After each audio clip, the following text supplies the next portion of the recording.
Dear students, हम लोग arithmetic progressions पढ़ रहे हैं एलिगेंट माइंड्स में। ये लेक्चर नंबर 17 है।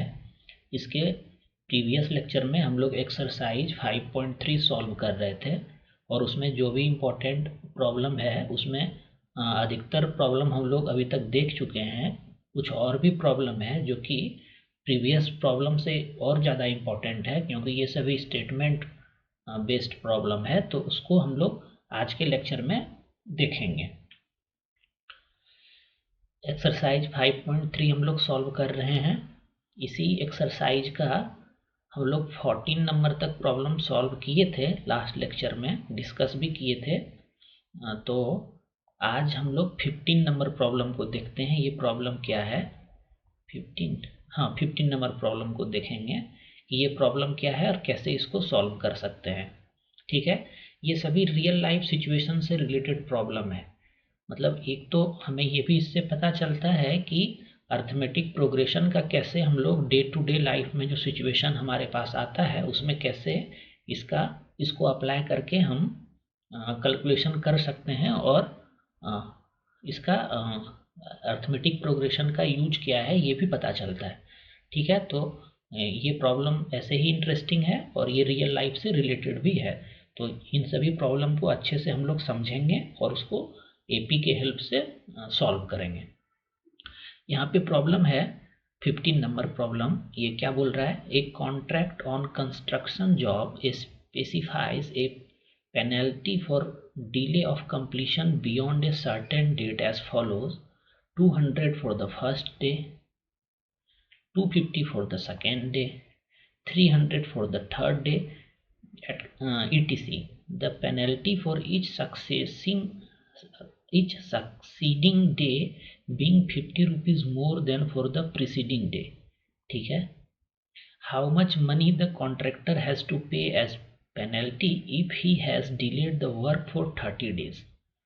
क्या सिचुएशन है यहाँ पे कि एक कॉन्ट्रैक्टर ने कोई कंस्ट्रक्शन का जॉब लिया है और अगर वो डिले करता है, कुछ स्पेसिफाई किया होगा कि हम इस पीरियड तक आपका ये कंस्ट्रक्शन का जॉब कंप्लीट कर देंगे, लेकिन कंडीशन क्या है कि अगर वो स्पेसिफाइड पीरियड में जॉब को कंप्लीट नहीं कर पाता है तो जो पहला डे डिले का हो रहा है तो उसको 200 रुपीज़ पेनल्टी के रूप में पे करना पड़ रहा है, और फिर ईच डे जो है 50 rupees more than preceding day उसको पे करना पड़ रहा है। ठीक है, और इस कॉन्ट्रैक्टर ने 30 डेज टोटल डिले किया है, तो इसको पेनल्टी के रूप में कितना रुपीज़ पे करना पड़ेगा। बहुत ही इंटरेस्टिंग है।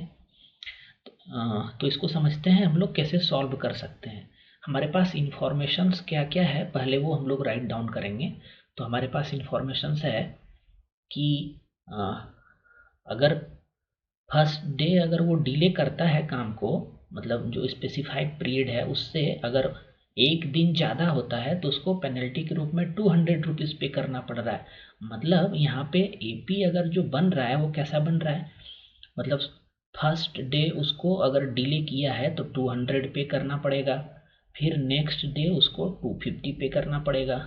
अगर 2 दिन डिले कर दिया है उसने तो पहला दिन का उसको 200 तो डिले का लगेगा ही। अगर 2 दिन डिले किया है तो 200 प्लस 250 दोनों लगेगा। ठीक है, अगर तीसरा दिन भी डिले किया है तो मतलब क्या हो रहा है कि हर एक डे जो डिले हो रहा है उसमें प्रीवियस डे से 50 रुपीज़ इंक्रीज होता जा रहा है। मतलब जितना ज़्यादा डिले होगा उतना ज़्यादा उसको पेनल्टी देना पड़ेगा। ऐसा होना भी चाहिए था। अगर ईच डे हम रख देते तब तो कॉन्ट्रैक्टर सोचता कि हाँ भाई ठीक है, हमको हर एक दिन का एक ही लग रहा है, लेकिन जैसे जैसे नंबर ऑफ डेज बढ़ेगा उसको और उसका रिस्पॉन्सिबिलिटी बढ़ेगा कि हमको जल्दी से ये काम को कंप्लीट कर देना है। ठीक है, और अगर नेक्स्ट डे और डिले होता है तो फिर इससे 50 रुपीज़ बढ़ जाएगा, मतलब 350 हो जाएगा। ऐसा कुछ सिचुएशन है यहाँ पे। अच्छा, ये सिचुएशन के अलावा उसको अब ये क्या फॉर्म हो रहा है? एपी फॉर्म हो रहा है। देखिए आप 50 रुपीज़ 50 हर एक सक्सेसिव टर्म जो है यहाँ पे प्रीसीडिंग टर्म से 50 ज़्यादा है, तो ये एपी में है। ठीक है, अब हमारे पास इंफॉर्मेशन क्या क्या है यहाँ पे?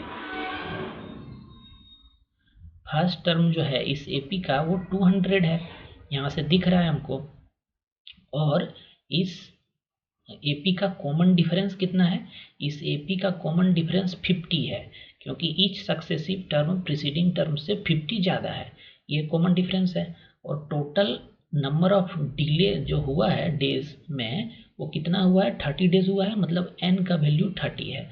और हमसे पूछा क्या जा रहा है कि इसको टोटल अमाउंट कितना पेनल्टी के रूप में पे करना पड़ेगा। तो इसको हम लोग simply some of n terms of an AP लगा करके हम ये फाइंड कर सकते हैं कि ये टोटल कितना उसको पे करना पड़ रहा है, क्योंकि ऐसा ऐसा कितना बार उसको पे करना पड़ा है, 30 डेज के लिए पे करना पड़ा है। ठीक है, तो ये सभी हम इंफॉर्मेशन था हमारे पास, और यहाँ से हम एस एन का वैल्यू निकाल सकते हैं। एस एन का जो फॉर्मूला है उसको यूज करेंगे हम, sum of n terms of an AP is equal to n/2, 2 times of first term 2a plus number of terms -1 into common difference. यही है ना sum of n terms of an AP. इसको prove भी किए थे हम लोग, इसीलिए प्रूव किए थे ताकि ये हमको अच्छे से याद आ जाए और याद हो जाए और समझ में आ जाए। तो यहाँ पे हमको क्या निकालना है, n इक्वल टू 30 के लिए s का वैल्यू निकालना है। तो s30 हम लोग फाइंड कर सकते हैं आसानी से। s30 फाइंड करने के लिए बस n के प्लेस पे 30 रख देंगे। तो अगर 30 रखेंगे तो रख दीजिए यहाँ पे भाई, जो जो इन्फॉर्मेशन है इससे तो आराम से ये वैल्यू आ जाएगा, 30/2 हो गया। और a हमारे पास है 200, 2 इंटू 200 400 हो जाएगा, ये 400 हो गया। और n का वैल्यू है मेरे पास 30, तो ये 29 हो जाएगा। और d का वैल्यू भी है हमारे पास 50। बस इसको हमको इवेल्युएट करना है, और जो रिजल्ट आएगा वही उतना ही अमाउंट इसको पे करना पड़ेगा इस कॉन्ट्रैक्टर को पेनल्टी के रूप में, क्योंकि इसने 30 डेज डिले कर दिया है वर्क को। ठीक है, तो सिचुएशन बहुत मतलब रियल लाइफ से रिलेटेड था, लेकिन सवाल में ज़्यादा दम था नहीं, बस एक फार्मूला लगाओ आंसर मिल जाएगा। तो इसी को आपको सॉल्व करना है, आपको आंसर मिल जाएगा। ठीक है, तो ये आप खुद से सॉल्व कर सकते हैं, इसीलिए हम यहाँ पर इसको सॉल्व नहीं कर रहे हैं। ठीक है, अगर वैसा कोई प्रॉब्लम मिलेगा जहाँ पर कि सॉल्व करने का ज़रूरत पड़ेगा तो उस प्रॉब्लम को हम सॉल्व करेंगे। ये आप खुद से फाइंड कर सकते हैं, कोई बहुत बड़ा चीज़ नहीं है ये। ठीक है, तो हम लोग अब नेक्स्ट प्रॉब्लम की तरफ बढ़ते हैं और देखते हैं नेक्स्ट प्रॉब्लम क्या है। नेक्स्ट प्रॉब्लम हमारा है 16 नंबर प्रॉब्लम है, और ये प्रॉब्लम है क्या, देखते हैं इसको। इसी एक्सरसाइज का 16 नंबर प्रॉब्लम क्या बोल रहा है। ये प्रॉब्लम में बोला गया है ए सम of ₹700 is to be used to give 7 cash prizes to students of a school for their overall academic performance. If each prize is 20 rupees less than its preceding prize, find the value of each prize. मतलब क्या है कि 700 rupees है जो कि prize के रूप में दिया जाना है, 7 प्राइज के रूप में दिया जाना है स्टूडेंट्स को जिसका कि ओवरऑल एकेडमिक परफॉर्मेंस बहुत अच्छा रहा है। ठीक है, लेकिन क्या है यहाँ पे कि मान लेते हैं फर्स्ट प्राइज जो मिलेगा वो कुछ अमाउंट दिया जाएगा, और सेकेंड प्राइज जो मिलेगा वो प्रीवियस फर्स्ट प्राइज से कितना लेस होगा, 20 लेस होगा। ऐसा ही सिचुएशन बताया गया है यहाँ पे, 20 लेस होगा ये फर्स्ट प्राइस से। और थर्ड जो प्राइस दिया जाएगा वो भी सेकेंड प्राइस से 20 लेस होगा। मतलब ईच केस में हर एक सक्सेसिव प्राइस जो है वो प्रीसीडिंग प्राइस से 20 रुपीज़ लेस होगा। ऐसा होता भी है, फर्स्ट प्राइस के लिए ज़्यादा अमाउंट रहता है, सेकेंड के लिए उससे थोड़ा सा कम, थर्ड के लिए उससे थोड़ा सा कम। यहाँ पे है जो ये अमाउंट है जो कम हो रहा है वो फिक्स्ड है, 20 रुपीज़ है ईच केस में। ठीक है, तो जब ये 20 रुपीज़ ईच केस में है, इसका मतलब है इनडायरेक्टली कि ये जो आएगा वो एपी में आएगा, इसीलिए इसको 20 रुपीज़ एक फिक्स्ड अमाउंट जो है वो लेस करना पड़ा। ठीक है, तो अगर ऐसा रहता है ये, तो जो एपी बनेगा हमारा कैसा होगा, वो मतलब फर्स्ट प्राइस सेकंड प्राइस होगा। लेकिन यहाँ पे फर्स्ट टर्म क्या है, फर्स्ट प्राइस के लिए कितना रुपीज़ अलाउड किया गया या फर्स्ट प्राइस में कितना अमाउंट दिया जाएगा ये स्पेसिफाई नहीं है। बस आपको ये बताया गया है कि 20 लेस मिलेगा। सेकेंड प्राइज में फर्स्ट प्राइज से 20 लेस मिलेगा, थर्ड प्राइज में सेकेंड प्राइज से 20 लेस मिलेगा, फोर्थ में थर्ड से 20 लेस मिलेगा। मतलब इनडायरेक्टली ये क्या बोलना चाह रहा है हमको कि ये जो एपी बन के आएगा उसका कॉमन डिफरेंस जो होगा वो कितना होगा, 20 होगा। ठीक है, तो हम यहाँ पे राइट डाउन कर लेते हैं वैल्यू। डी जो है इस एपी का है कितना, 20 है। ठीक है, और हमारे पास क्या इंफॉर्मेशन है, टोटल नंबर ऑफ प्राइस कितना है, 7 है। तो n का वैल्यू क्या है, n इक्वल टू 7 होना चाहिए क्योंकि 7 प्राइस ही देना है उसको। और फिर हमारे पास क्या है, ये टोटल अमाउंट कितना है, 700 है। तो मतलब क्या है, एस एन का वैल्यू मेरे पास जो है, S7 का वैल्यू या एन का वैल्यू 7 है, इसलिए हम यहाँ पे n के प्लेस पे 7 लिख सकते हैं। तो S7 का जो वैल्यू है वो कितना है, 700 है। ठीक है, और हमको फाइंड क्या करना है, हमको फाइंड करना है, find the value of each prize, मतलब सभी प्राइजेस का हमको वैल्यू फाइंड करना है। तो उसके लिए सबसे पहले हमको ए फाइंड करना पड़ेगा, तभी तो हम कुछ कर पाएंगे भाई। पहला प्राइज का वैल्यू क्या है, फर्स्ट प्राइज का, वो हमको फाइंड करना होगा। तो यहाँ फिर हम वही फॉर्मूला यूज करेंगे, एस एन इक्वल टू क्या फॉर्मूला है,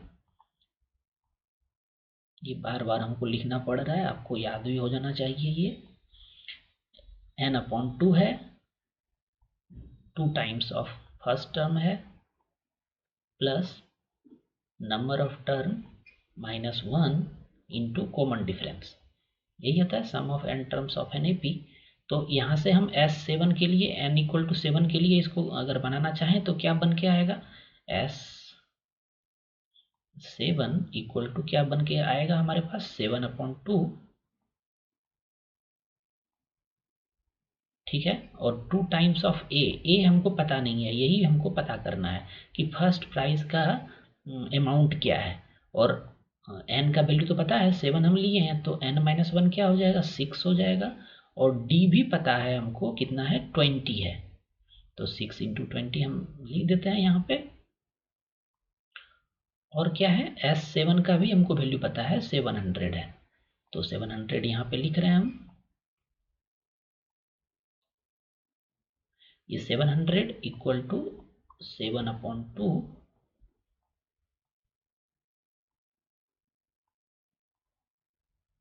2a प्लस ये कितना आ रहा है, 120 आ रहा है, तो 120 हम लिख रहे हैं। अब यहाँ पे क्या किया जा सकता है,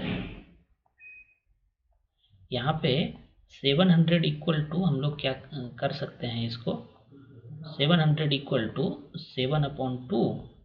और यहाँ से हमको दिख रहा है कि इस दोनों टर्म से 2 कॉमन लिया जा सकता है, तो हम ले लेते हैं, पहले ही 2 कॉमन ले लेते हैं। तो अंदर में क्या बचेगा, a बचेगा प्लस 60 बचेगा। ठीक है, कोई इशू नहीं है यहाँ तक। अब यहाँ से देखिए ये 2 कैंसिल आउट हो जाएगा, और ये 7 जब आएगा इधर तो ये डिवाइड हो जाएगा, मतलब इधर क्या बचेगा, 100 बचेगा, और इधर क्या बचेगा, a प्लस 60 बचेगा। और यहाँ से हमको a का वैल्यू मिलेगा, a का वैल्यू क्या हो जाएगा, 100 माइनस 60 हो जाएगा, मतलब 40 हो जाएगा। अब a हमको मिल गया। यहाँ पे एक प्रॉब्लम है, यहाँ पे ये 20 रुपीज़ लेस है ना, तो हमको कॉमन डिफरेंस जो लेना होगा वो -20 लेना पड़ेगा। क्योंकि देखिए जो भी, अगर मान लेते हैं कोई एपी है, जैसे हम यहाँ पे समझ लेते हैं इसको, जैसे 1 2 3 4 ये सभी टर्म्स एपी में है। और अगर इसका कॉमन डिफरेंस हम निकालें तो कॉमन डिफरेंस इसका क्या आ रहा है, 2 - 1 1 आ रहा है, पॉजिटिव आ रहा है। लेकिन अगर हम ये अगर लिखें 10 9 8 अप टू 1, अगर ये भी एपी में है, और इसका जब कॉमन डिफरेंस हम निकालेंगे तो क्या हो रहा है, ये 9 - 10 -1 हो रहा है। तो देखिए क्या हो रहा है, लेस है ना, फर्स्ट प्राइस से सेकंड प्राइस लेस है। तो यहाँ ये सिचुएशन मैच हो रहा है कि कॉमन डिफरेंस मतलब नंबर मतलब सक्सीडिंग नंबर जो है वो प्रीसीडिंग नंबर से लेस है, तो ये माइनस होना चाहिए ना यहाँ पे। ये कॉमन डिफरेंस है, ये -20 होना चाहिए, हम ध्यान नहीं दिए, हम +20 ले लिए। ठीक है, तो अगर ये इंक्रीज होता रहता तब कॉमन डिफरेंस हमारा पॉजिटिव आता। जब कोई एपी इंक्रीजिंग ऑर्डर में हो तब उसका पॉजिटिव आता है, लेकिन यहाँ पे सिचुएशन जो है वो तो डिक्रीजिंग ऑर्डर में है ना, हर एक प्राइस लेस हो रहा है। तो जब डिक्रीजिंग ऑर्डर में एपी हो तो उसका कॉमन डिफरेंस नेगेटिव आएगा। ये सिंपल सी बात है, यहाँ पे ये मिस्टेक हुआ है मेरे से, -20 होना चाहिए था, और -20 होगा तो यहाँ पर भी माइनस लगेगा, -20 लेंगे, और यहाँ पर भी माइनस होगा, मतलब ये क्या हो जाएगा, -120 हो जाएगा, और ये भी -60 हो जाएगा, ये भी -60 हो जाएगा, बाकी सब कुछ सही है। और उसके बाद ये अलग आएगा, हम अभी देख लेते हैं उसको क्या उसका वैल्यू आ रहा है। ओ यहाँ हाँ, ये -20 से मल्टीप्लाई होगा तो ये क्या हो जाएगा, 2a -120, और फिर जब हम 2 कॉमन लेंगे तो a -60 हो जाएगा, और फिर 100 इक्वल टू a -60 होगा, और a इक्वल टू क्या मिलेगा, 160 मिलेगा। मतलब फर्स्ट प्राइस जो है उसका अमाउंट क्या है, फर्स्ट प्राइस का अमाउंट क्या आ रहा है, फर्स्ट प्राइस का अमाउंट, फर्स्ट प्राइस जो है उसका अमाउंट कितना आ रहा है, वो आ रहा है ₹160। आप रुपीज़ भी लिखेंगे, रुपीज़ अगर आप नहीं लिखेंगे तो उसमें भी आपका मार्क्स डिडक्ट हो सकता है। फर्स्ट प्राइस का जो अमाउंट है वो 160 रुपीज़ है, सेकेंड प्राइस का जो है वो प्रीवियस से 20 रुपीज़ कम आएगा, मतलब कितना आएगा रुपीज़, इसमें 20 आप माइनस कर दीजिए तो कितना आ जाएगा, ये 140 आ जाएगा। और इस तरह से आप हर एक टर्म बना सकते हैं 20 लेस कर करके। मतलब आपसे इनडायरेक्टली पूछा था कि वो एपी क्या है, एपी क्या हो जाएगा हमारा, 160 हो जाएगा, इसमें कॉमन डिफरेंस को आप सब्ट्रैक्ट कर दीजिए, 140 हो जाएगा। फिर आप कॉमन डिफरेंस को इसमें सब्ट्रैक्ट करते जाइए, क्योंकि देखिए एक्चुअली ऐड कर रहे हैं, लेकिन ऐड किसको कर रहे हैं, -20 को ऐड कर रहे हैं, तो 140 प्लस -20, 140 -20 हो जाएगा, इसलिए ऐसा आ रहा है। यहाँ पे इसको अच्छे से समझना है, अगर लेस रहेगा, लेस इस वर्ड को अच्छे से देखना है, अगर लेस रहेगा तो हमको ये पहले ही डिसाइड करना होगा कि कॉमन डिफरेंस हमारा नेगेटिव में आ रहा है या पॉजिटिव में आ रहा है, इसलिए ये प्रॉब्लम कुछ ज़्यादा इंपॉर्टेंट बन जाता है। अगर गलती से +20 अगर आप ले लेंगे तो आपको कुछ अलग ही वैल्यू मिलेगा और फिर आंसर नहीं मैच करेगा आपका, ये 120 हो जाएगा, फिर यहाँ से 20 लेस हो जाएगा नेक्स्ट टर्म, मतलब ये डिक्रीजिंग एपी है। ठीक है, और इस तरह से आपको ईच प्राइस का अमाउंट पूछा गया था, तो आप सभी 7 प्राइस का इस तरह से आप लिख सकते हैं, और सभी को अगर हम ऐड कर दें अमाउंट तो 700 आएगा, सम ऑफ 7 टर्म 700 हम लिए भी थे, आप वेरीफाई भी करके देख सकते हैं कि ये मैं आ रहा है कि नहीं आ रहा है 700। अगर नहीं आ रहा है तो कहीं ना कहीं कुछ मिस्टेक हुआ है हम लोगों से। ठीक है, तो ये इम्पोर्टेंट प्रॉब्लम था और इसकी वजह से था। इस तरह से और भी आप जो भी इसमें प्राइस है उसका वैल्यू लिख सकते हैं। ठीक है, तो ये आपके लिए हम छोड़ रहे हैं, लेकिन इम्पोर्टेंट है इसमें ये 20 लेस जो है, और इसका डी का वैल्यू हमको बहुत सावधानी से लेना होगा, जो कि नेगेटिव आएगा, -20 आएगा। ठीक है, अब हम लोग नेक्स्ट प्रॉब्लम की तरफ बढ़ते हैं, देखते हैं 17 नंबर प्रॉब्लम क्या है।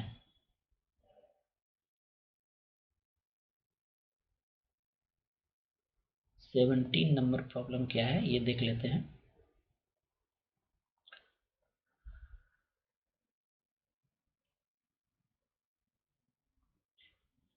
17 number problem, in a school students thought of planting trees in and around the school to reduce air pollution।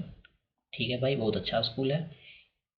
It was decided that the number of trees that each section of each class will plant will be the same as the class in which they are studying। For example, a section of class 1 will plant one tree। ठीक है, मतलब class 1 का जो section है वो 1 tree plant करेगा। a section of class 2 will plant 2 trees and so on till class 12th। there are 3 sections of each class, how many trees will be planted by the students? बहुत अच्छा question है, इसको भी हम लोग समझते हैं। क्या हो रहा है यहाँ पर कि किसी स्कूल में स्टूडेंट्स ने डिसाइड किया है कि वो पोल्यूशन को कम करने के लिए ट्रीज प्लांट करेगा, ठीक है। और उस स्कूल में टोटल कितना है क्लास 1 से लेकर के 12 तक है, ठीक है। क्लास 1 से लेकर के 12 तक है इसमें, और ईच क्लास में जो सेक्शन है वो सेक्शन कितना है, 3 है। ऐसा ही सिचुएशन दिया गया है यहाँ पे, सेक्शन 3 है और क्लास टोटल 1 से लेकर के 12 है। और नंबर ऑफ ट्रीज जो प्लांट होगा वो, मतलब अगर क्लास 1 का कोई स्टूडेंट है तो वो कितना प्लांट करेगा, 1 प्लांट करेगा ट्री। क्लास 2 का है तो वो 2 ट्री प्लांट करेगा। क्लास 3 का है तो वो 3 ट्री प्लांट करेगा। क्लास 5 का है तो वो 5 ट्री प्लांट करेगा, ठीक है। ऐसा मतलब जो क्लास है वो उतना ही नंबर ऑफ ट्रीज प्लांट करेगा। और ईच क्लास में कितना सेक्शन है, 3 सेक्शन है। मतलब इसमें भी 3 सेक्शन है, इसमें भी 3 सेक्शन है, इसमें भी 3 सेक्शन है, और इसमें भी, इस तरह से सभी में 3 सेक्शन है। तो क्लास, पहले हम सेक्शन को नहीं लेते हैं, मतलब ईच क्लास कितना ट्री प्लांट कर रहा है उसको देखते हैं, उसका सिचुएशन क्या आ रहा है। तो जैसे मान लेते हैं कि क्लास 1 जो है वो 1 ट्री प्लांट किया, क्लास 2 जो है वो 2 ट्री प्लांट किया, क्लास 3 जो है वो 3 ट्री प्लांट किया, और इस तरह से क्लास 12 जो है वो कितना ट्री प्लांट करेगा, 12 ट्री प्लांट करेगा। और ईच क्लास में नंबर ऑफ सेक्शन कितना है, 3 है। मतलब कि अगर हम ये सभी का सम फाइंड कर लें, sum of n terms of this AP अगर हम फाइंड कर लें और उसको 3 से मल्टीप्लाई कर दें, तो हमको जो फाइंड करना था वो मिल जाएगा कि टोटल कितना नंबर ऑफ ट्रीज प्लांट होगा, ये मिल जाएगा हमको। तो ये सम ऑफ एन टर्म्स फाइंड करने के लिए हम एस एन फाइंड कर लेंगे, और एस एन फाइंड करने के बाद, क्योंकि एक क्लास में 3 सेक्शन है, तो यहाँ से भी 3 ट्री प्लांट होगा, यहाँ से भी 3 ट्री प्लांट होगा, मतलब 2 इंटू 3 होगा, ऐसा ही होगा ना। और यहाँ से भी 3 इंटू 3 ट्री प्लांट होगा। तो टोटल कितना होगा, मतलब इस सभी में हमको 3 से मल्टीप्लाई करना है, तो टोटल नंबर ऑफ ट्री निकलेगा। तो एस एन का जो वैल्यू आएगा उसको हम 3 से अगर मल्टीप्लाई कर दें तो हमसे जो पूछा गया है उसका आंसर हमको मिल जाएगा। सही है सिचुएशन। अब हम इसको अच्छे से फिर से लिख लेते हैं कि क्या क्या है इसमें। ये तो हम समझ लिए कि प्रॉब्लम है क्या, ठीक है। अब हम देखते हैं हमारे पास इंफॉर्मेशन क्या है और हमको फाइंड क्या करना है। तो हमारे पास इंफॉर्मेशन क्या है कि एपी जो बन रहा था वो 1 2 3 4 5 ऐसे 12 तक बन रहा था। तो फर्स्ट टर्म क्या हो जाएगा उस एपी का, 1 हो जाएगा, और इसका लास्ट टर्म क्या हो जाएगा, L इक्वल टू 12 हो जाएगा। और एपी जो हम फॉर्म किए थे उसको भी लिख लेते हैं, नहीं तो कन्फ्यूजन होगा। 1 2 3 और ऐसा 12 क्लास है तो 12 तक जाएगा, ठीक है।